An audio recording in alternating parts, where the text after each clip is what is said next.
Hello. So, welcome again to another Caring Support podcast. And every week it seems these get better and better and better because we keep bringing on these superstars in healthcare. And this week is absolutely the case. We have the lovely Sara Fung here with us, and who many people will already know, certainly on LinkedIn, because her presence is well known and she's bringing tremendous value through her gritty nursing podcasts, and the fact that she also is helping nurses writing great resumes so they can get tremendous opportunities. Sara, maybe you could do just a little bit of an introduction about yourself, if you don't mind, for our audience, please.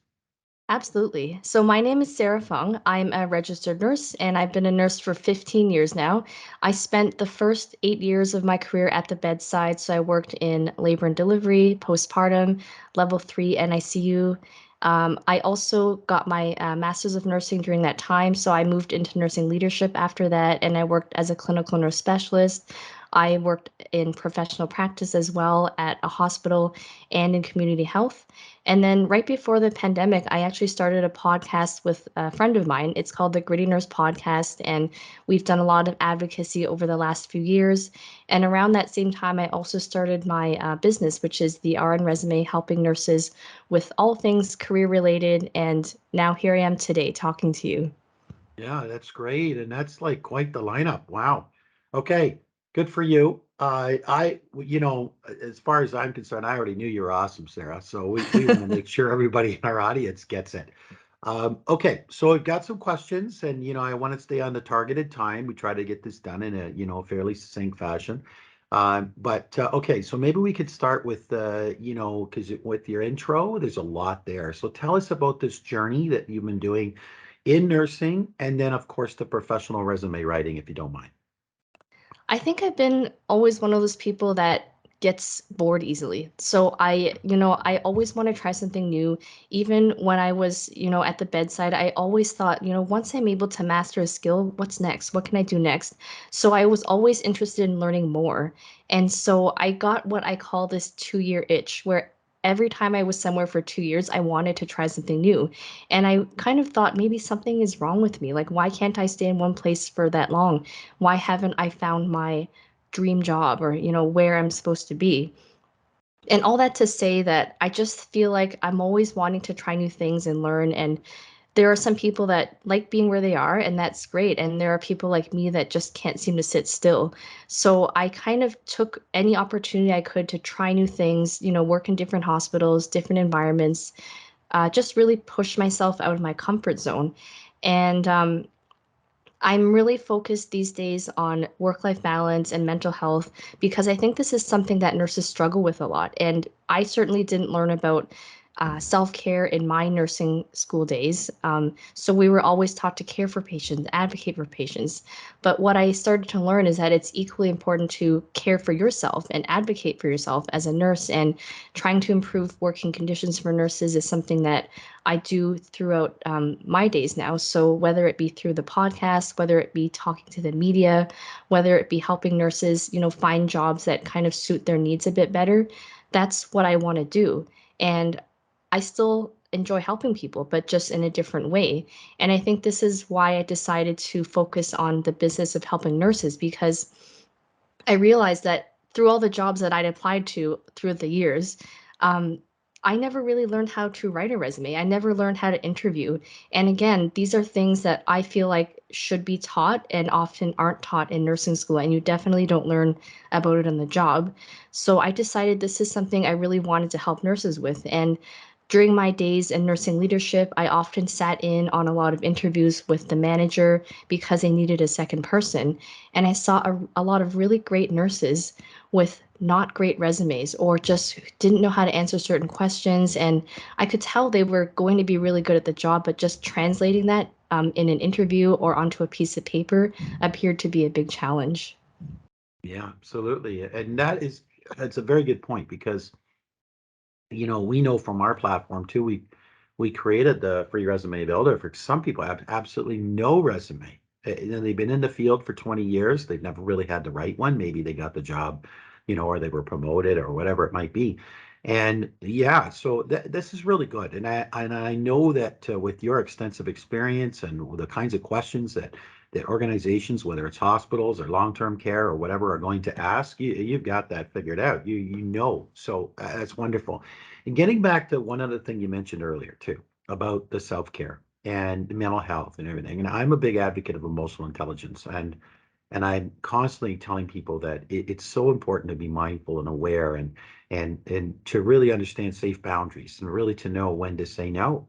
That you're all about helping people, but you have to know when it's going to be your time. And kind of makes me think of the flight attendants when we get on an airplane, and they always say, put your mask on first in the event of emergency before you help anyone else.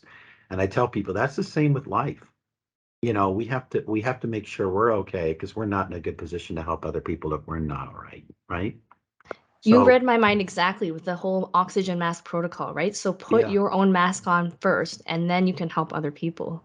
absolutely. And at the end of the day, if you're not okay with yourself, you're not well grounded, you don't know where you're going, and then it's really hard for you to be able to help people with the lessons you've learned, because you really haven't really taken them, applied them, and improved your character as a result as of yet. So, it's really important. So, following that concept, my next question for you is, in your, extensive experience, what would you say are the most common mistakes that you've seen nurses make when looking for a job? The number one mistake I would say is just including too much on the resume. And I know this is really hard for some people to let go of because, of course, we want to showcase all the great things we've done. And many nurses that come to me have been working for a number of years. But it's what I like to explain it as there's two different terms I think people throw around a lot. So one is CV, right? And another is resume. So the way I look at a CV, it's like something for your own records of everything you've ever done from the time you became a nurse to now. And I look at a CV as your walk-in closet. So it's everything you own, a lot of stuff, all in one place. And your resume is really just a summary of what you've done to show an employer that you can do the job that you're applying to. So I look at a resume as a suitcase. So you're going to take a suitcase on vacation. You can only pack so much. You should only include the clothing that's relevant, and pick the best pieces of clothing to wear. And so that's how I look at a resume, is trying to help people pare down all of this great information into something that an employer can look at. And we know from research that an employer might only glance at a resume for 7 seconds before they decide if they're going to keep reading or they're going to put it down. And so your job is to convince someone that they need to keep reading. And also, I like to tell people about the goal of a resume. So the goal of the resume is actually not to get a job, it's to get an interview. So if you can think about it that way, that really helps you eliminate some of the older information, maybe that doesn't need to be there anymore, or something that's no longer relevant to the role that you want to apply to. So I would say length is the first thing. Some nurses, and again, it's because we don't learn it, but the format isn't very easy to read, or it's too squished in, so it can just make it difficult. And I think the layout is another thing, just picking a layout that's easy on the eyes, that's easy for the person to read.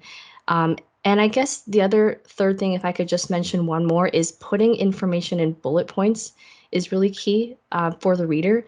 And we have this tendency to write in paragraphs, which is good when you're writing reports and things like that. But when you're writing a resume, just trying to be concise and getting to the point is something that nurses aren't always able to do well. And this is what I like to help my clients with. Yeah, no, that's awesome. Really well said, by the way. I couldn't agree more. In my community, I love to help immigrants. And, we're in London, Ontario. Um, and so many times I'd have a coffee with somebody, and I'd ask them, tell me about you. And I'd start reading their resume. Hmm. And I would be like, that's not the question I asked, you know. And, at the same time, I tell them that, that there is to help you get in the meeting.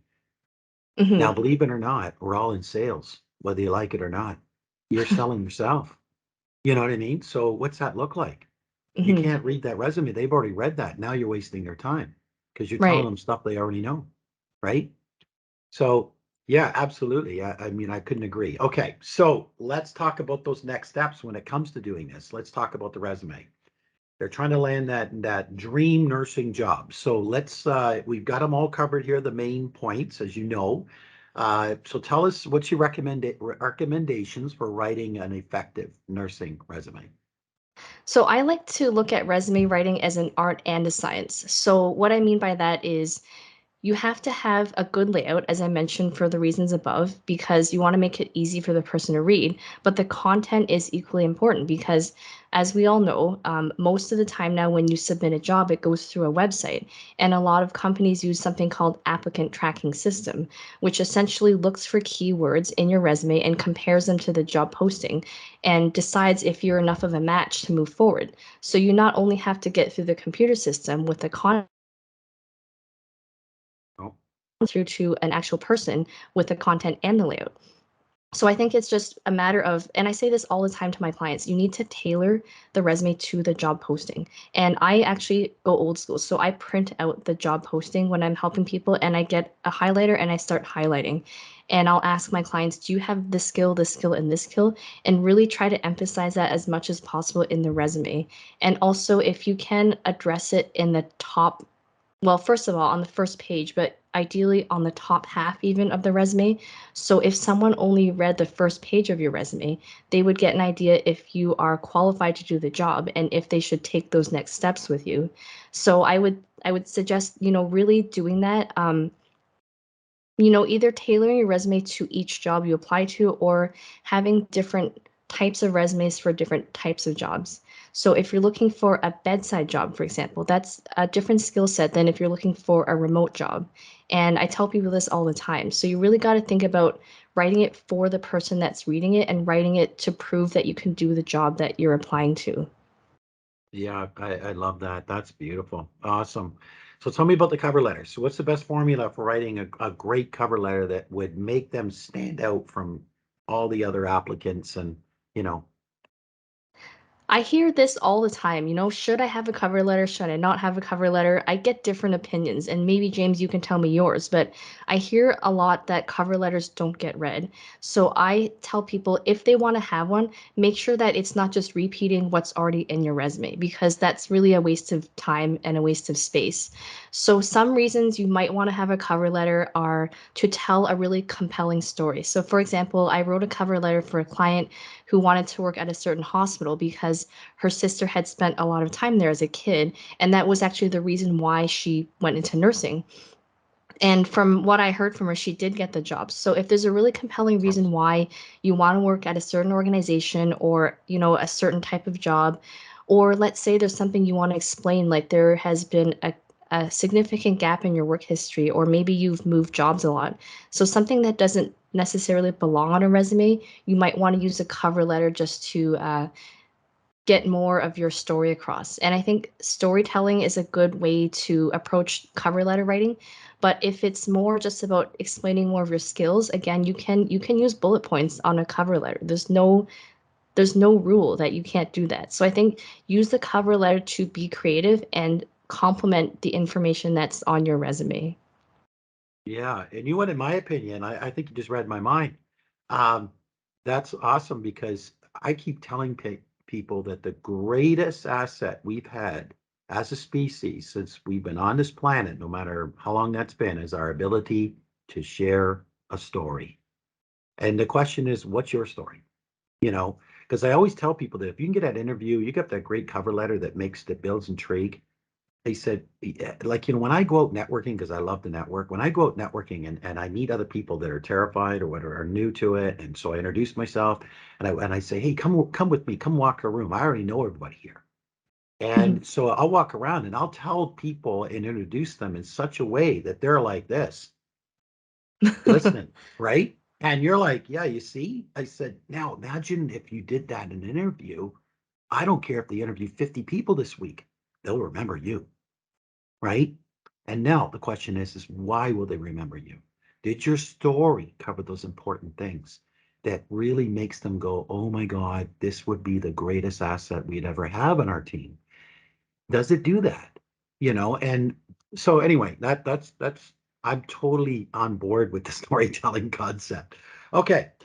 This is actually very similar to this because I'm a big advocate of LinkedIn, just like you are. I have a large network, and I tell people that it's virtual networking. And this is so important. So tell us from your point of view, how can nurses take advantage of, let's suppose, a platform such as LinkedIn?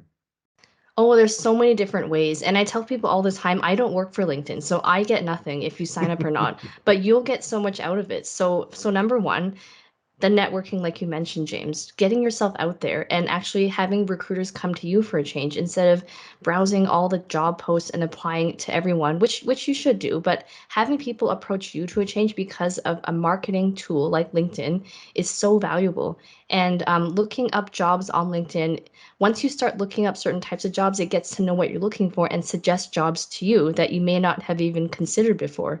So I think that's another thing. And following people that you admire or that influence you, you can start engaging with them and asking questions and actually build connections that way. One of the stories I like to share with people all the time is prior to taking one of my previous positions, I wanted to know if it was going to be a good work environment, really positive work culture. And I used LinkedIn to reach out to people that currently work there. And I actually was able to get a hold of someone, and she had an hour-long phone call with me telling me everything that I wanted to know. And I would have never had that opportunity had it not been for LinkedIn because I didn't have any connections to that particular organization.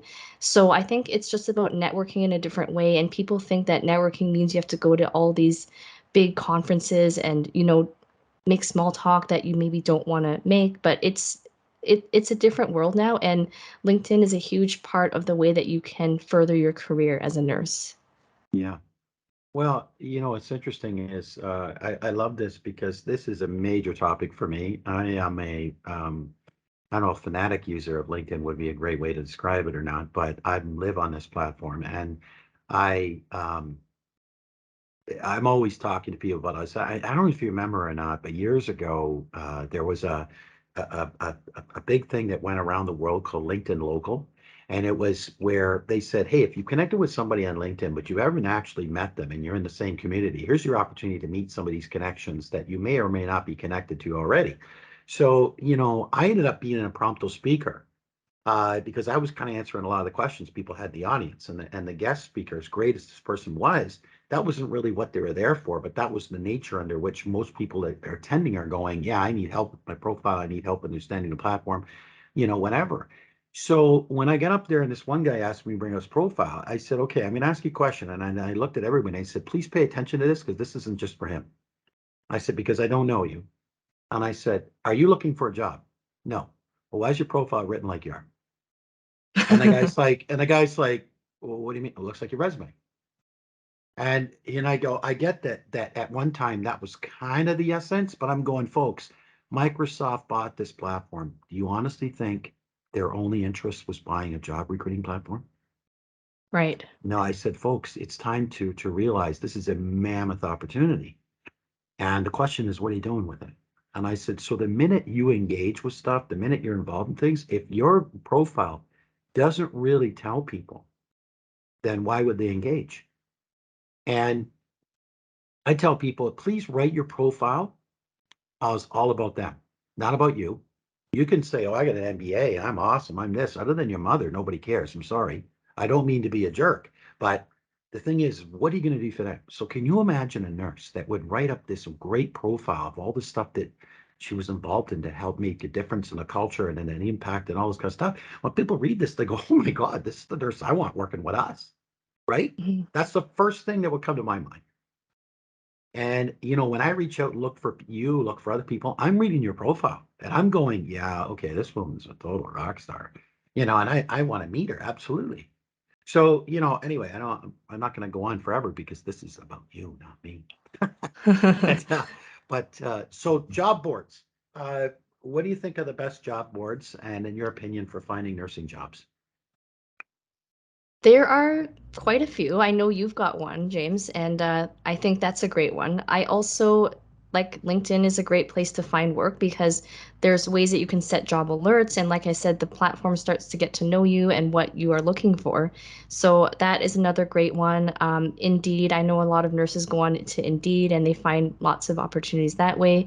I also have my own job board. I have a Facebook group just for remote nursing jobs because I Yeah. noticed there was a big interest in that type of work. And I've worked at a remote job for over 2 years now. So I have that experience, what's great about it, what's not great about it. And believe me, it's not all great, but there are many benefits to it.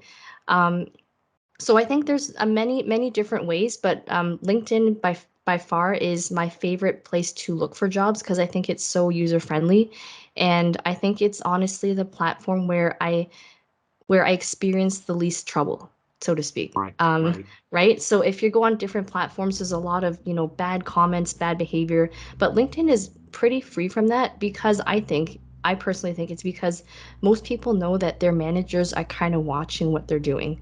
And so you want to be on your best behavior, you want to be professional. We're all there for professional reasons and networking. So I think there's many different ways to approach job searching, but if I had to pick one or two, it might be LinkedIn and one other, job board of your choice.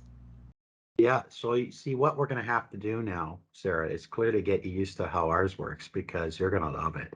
It's all about ease of use. It's about the fact that employers can reach out proactively, can pitch.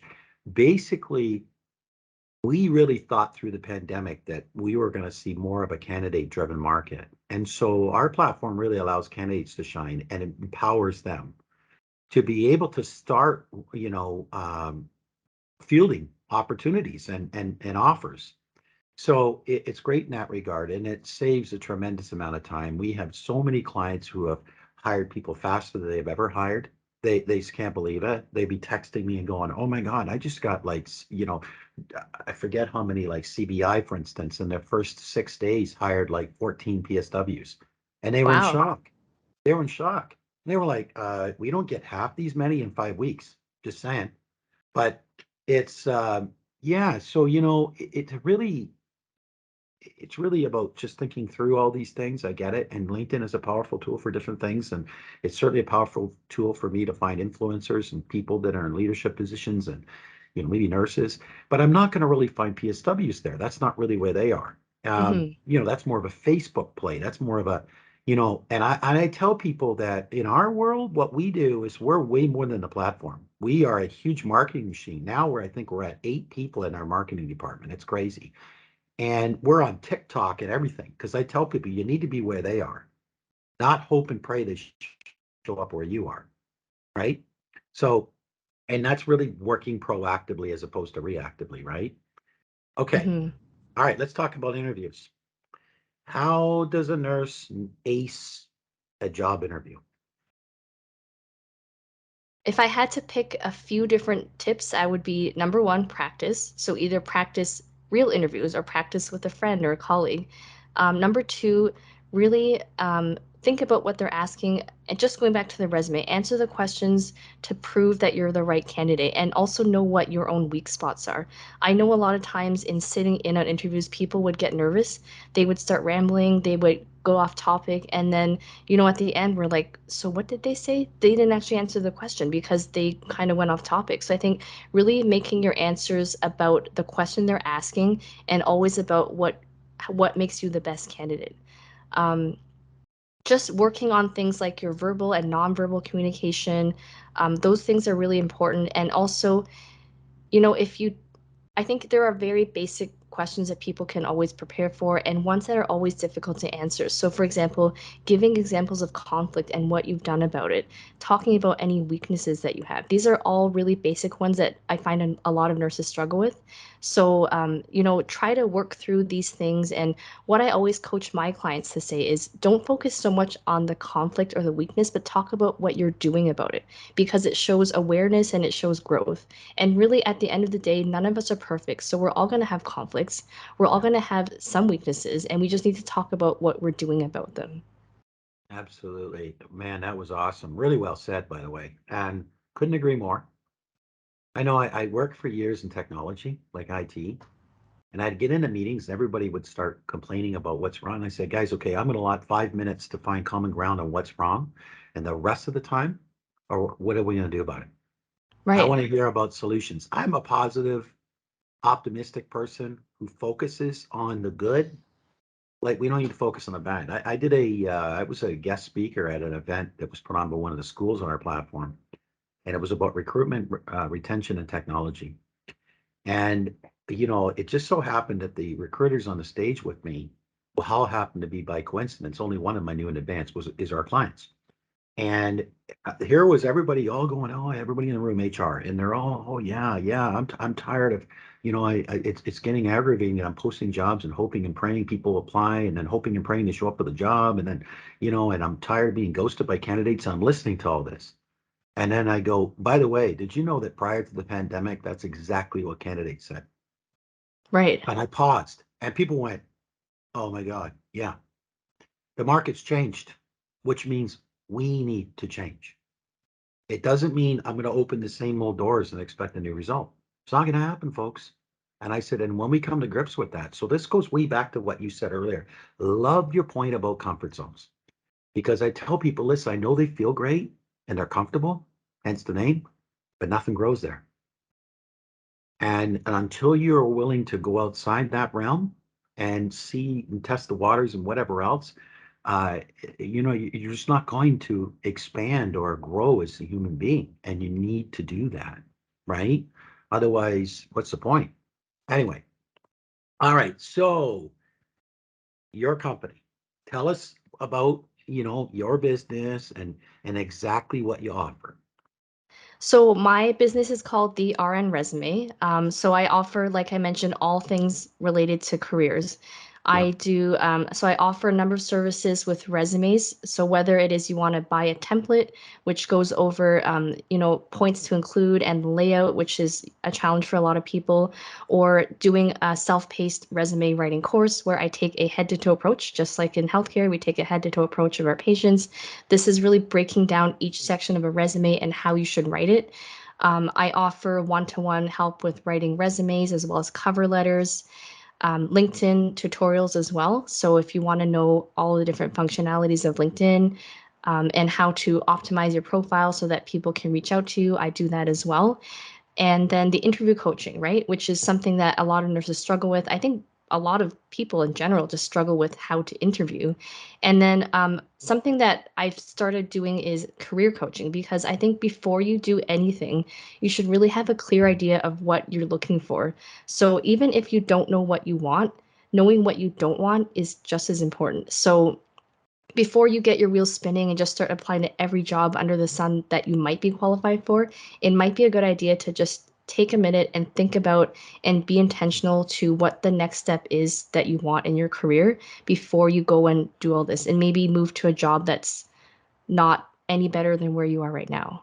So those are the different services I offer, and I think that there is just a lot of people that come to me are just feeling really lost, or, they're just not sure what to do. They feel stuck.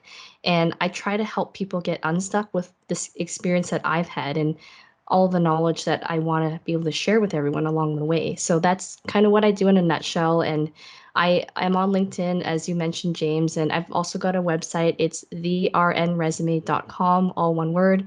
I am on Instagram, Facebook, what else? Twitter. I'm trying TikTok. I'm not great at it. I'm trying it. I'm really impressed that you're on it though. Yeah, so you can just kind of find me in all those different platforms. Yeah. Well, you know what? I'm on TikTok, but I don't really create stuff, and that's not, you know, maybe that's a comfort zone. I don't know. I need to break out of that. But basically, with some of the folks on our team, they're younger, and I was like, okay, who's the TikTok rock star here? And they were like, yeah, okay, great, let's get on TikTok. What? Then I said, yeah, because we should. And so they're like, before you know, they're going, yeah, you know what? That's totally. And then bang, bang, they're creating all this great stuff. So absolutely. I love that. Please be sure to share all these handles with us, the Instagrams, the everything, because we'd love to be able to share that, Sarah. Uh, this has been a great chat. Is there anything else you'd like to add before we go? I think just one last thing I want to say is nurses are often really afraid to brag about their accomplishments. And this is what I try to pull out of people when I work with them.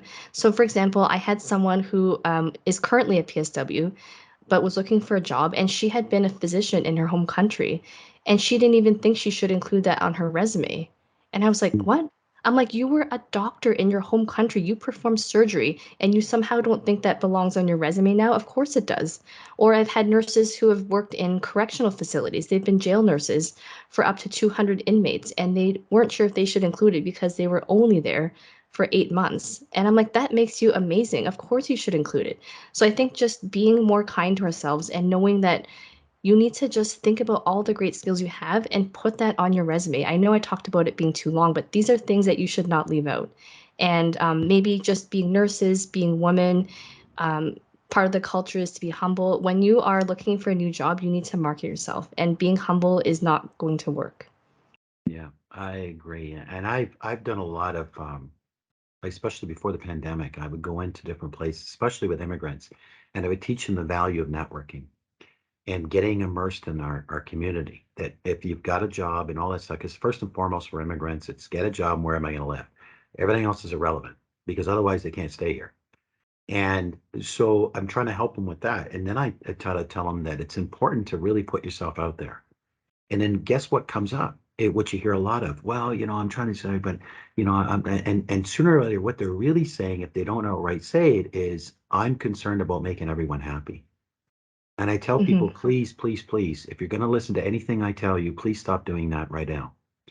And I said, that is the job of a bottle of wine. People start laughing, and I go, it's true. You're never going to make everyone happy. There's going to be someone who doesn't like you for whatever. And if we're so caught up worrying about that, what you need to do is think about, I've done all these amazing things in my life, and I need to really share this with people. And I need to story tell it in such a way where people think, wow, this is a great human being. This is an incredible person with tremendous skills, but someone you can have a wonderful conversation with too. And when you're talking about healthcare and you're dealing with the client the patient relationships, bedside manner, for lack of a better term, you think to yourself, well, what's that going to look like? Right. So I want to get together with you again soon. I hope, because I have to show you what we're doing. I want to see more about what you're doing. And maybe we can find ways to work together too. But, here's the thing, Sarah. Uh, I've really enjoyed this. Love your attitude. Love your what you're doing and how you're helping in healthcare. Really, really important, and that you're using everything you've learned and sharing this with others to help them. Wonderful. Thanks so much for having me. Yeah, it was our pleasure. You have yourself an amazing day.